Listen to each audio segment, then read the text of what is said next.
Assalamualaikum warahmatullahi wabarakatuh. Perkenalkan, saya Faira Setiani India Pangestika dari kelas PGMI 3B. Melalui video ini, saya akan menjelaskan jawaban ujian akhir semester sesuai dengan soal yang telah diberikan.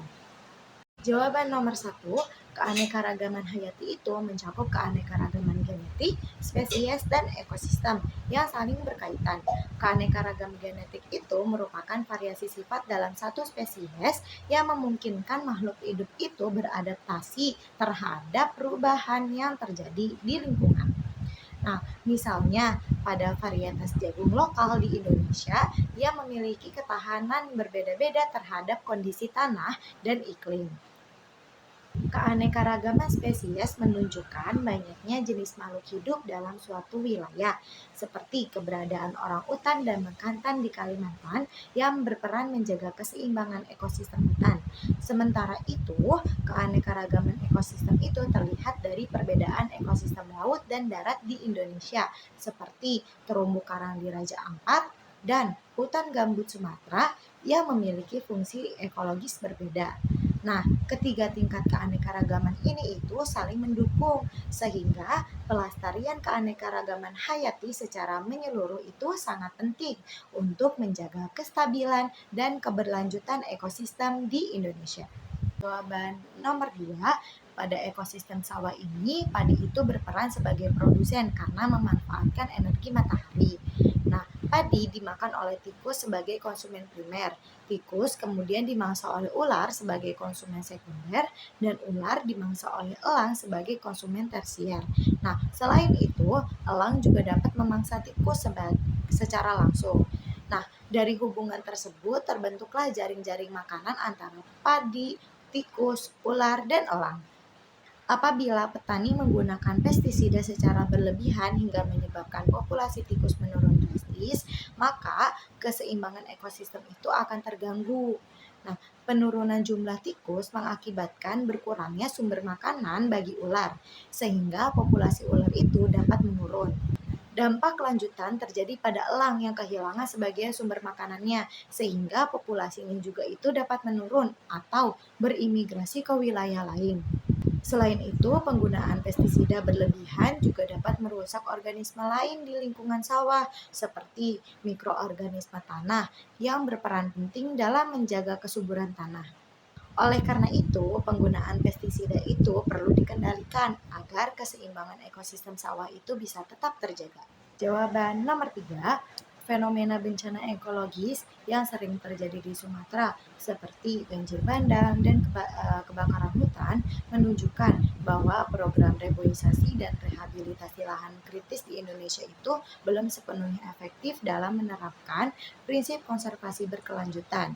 Nah, secara ekologis, program reboisasi itu tuh masih banyak menggunakan pola monokultur dengan jenis tanaman yang seragam, sehingga kurang mendukung keanekaragaman hayati dan ketahanan ekosistem dalam jangka panjang.